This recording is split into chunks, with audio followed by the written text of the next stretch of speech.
was managing an Airbnb, and people were constantly stealing the toilet paper to the point where I could only put out a little bit at a time. I'm like, oh my God, stop. So yeah. I remember I was dating at the time too. And I remember that this one guy wrote to me, he's like, so, do you want to meet up? And I was like, yeah, maybe. Cause try and meet them quick because you find out, find out what they're real, if they're real or not. And he's like, well, I could use some toilet paper too. I haven't had toilet paper in 3 days. Oh, dude, that's not like, Yeah. that's not sexy at all.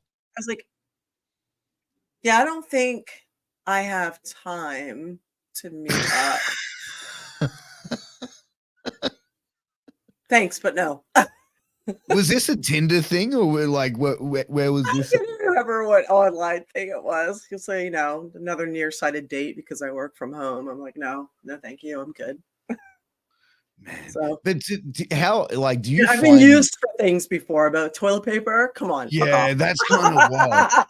Do you feel like guys, like with dating and stuff, that guys get intimidated by you, like in certain, because you're a very confident woman, very beautiful, very voluptuous as well. So, like, do guys get intimidated by you? Oh yeah, and a lot of times they don't show it. First off, yeah, they get intimidated. So it weeds out a lot of the weak ones, and then I get the ones who kind of hang in there for like 8 to 10 months. Like, okay, I'm going to see if I can ride this ride. I might be tall enough. And then after 8 to 10 months, you get I'm really scared. I don't know what to do. I feel like I don't know what to do with my feelings. I feel like I'm going to give up part of who I am. You're a good person. It's not me. It's not you. It's me. And I get those people too. So, really? and then I'm just like, okay, I'm not going to beg for you to hang around. No, then, of course. like a couple of months later, they come back around. They're like, oh, I think I screwed up. And I'm like, well, all right, whatever. That's your problem. Not doing that one again. Oh, so you won't give people a second chance. That's like, no. Like, see you later. It's done. Yeah, no. I did that one time, and it ended up being in this endless, terrible cycle of, and that's when I learned about attachment styles. The anxious, fearful, avoidant attachment. Yeah. And then I was like, I'm a secure attachment, so I tend to attract these low self-esteem, and you don't want to date. You can try and avoid dating in the entertainment business too, because that's you try to avoid. It's nice to have somebody you can relate to who understands what you do, but then there's all that downfall of, okay, you're as messed up as I am, so you're as messed up as I used to be, so I relate to that, but still. So yeah. Well, I think that's the entertainment industry as well. It's like everyone has to be a little bit quirky to really be an entertainer. Yeah, to have that level of craziness into them, But it's interesting, man. Like I had a relationship, but actually my last relationship before my wife, which was years before I met my wife, and this girl and I this woman and I dated, and she had this like weird thing where it's like she liked. Yeah, I mean, I'm a nice guy, so I'm not going to be a prick to someone for no reason. So I'd be like, all right, cool, whatever. And then she would go, oh, I'm not feeling it. I want to call it off. I'm like, all right, cool, see you later. I wouldn't text her. She'd text me. I'd ignore it. And then like a day later, oh, I miss you. I want to be with you. I'd be like, all right, cool.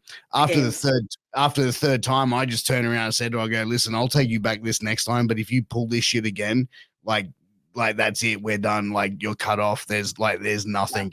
And she's like, okay, blah blah blah. And again, like within 3 weeks, same shit. And I just went, see you later, leave, we're done. This chick went crazy for about 6 months trying to make me jealous and stuff, like sending me photos with her dating some new guy, and I'm just like, hey, great for you guys look happy, I'm best of luck, you know what I mean? Like, what do you want me to say? Yeah, there's a lot of people out there who don't understand their attachment style, and then they don't do anything to resolve it and become secure. They don't try and heal themselves. They just try and blame other people for their issues. And a lot of, there's a lot of people who get into this cycle of, an anxious attachment with a fearful avoidant. So it's like this push pull of drama, like, come to me, get away from me, come to me, get away from me, come to me, get away from me. And you're going to see about, I want to say 30 to 50% of relationships are that style, and it's really toxic. But some get resolved, some don't. It is, but And they I blame the feel other like person, and it's not. It's themselves. but you know what? It's funny. My wife, love her to death. She is the love of my life. But I've told her there is not a person in the world that can get me more pissed off by just saying absolutely fucking nothing, just by rolling her eyes and just making my skin ball. But in the same sense, wouldn't have it any other way. You know what I mean? Yeah. And it's crazy. Like, to roll your eyes. That's contempt. yeah, but it is. But you know what I mean? But that's what I'm saying. It's like, it makes my blood boil, you know what I mean? But also, like, the love and stuff that I have for her is crazy, because it's like, when it comes down to it, when I met her, I had no idea the relationships were supposed to be so fucking easy. You know what I mean? That is like the real eye-opening thing, where it's like, oh shit, like, okay, like, this is cool. And no, you know what I mean? Like, there's never, it's not everything is an issue. No, they always tell you relationships are hard, and that's a load of shit. Relationships are supposed to be easy. They're supposed to just, flow. So, I mean, you got to obviously, compromise on things, but they're supposed to be easy. Oh, you're supposed to complement each other's lives, I believe. Got either. Sorry, what was that? You cut out. So, sorry if I'm having an internet issue there. No, it's all right. You cut out there. Sorry, I missed what you said.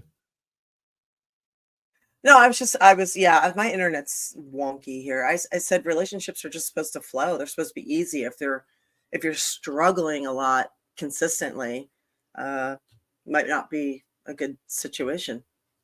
Oh, 100%.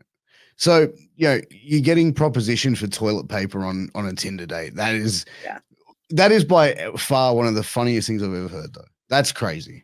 Oh, I've got so many dating stories. There was one time that I just started writing them, and a bit like the Match.com blog that turned into a 3-part series. So I just sometimes I'll just use this stuff for writing fodder.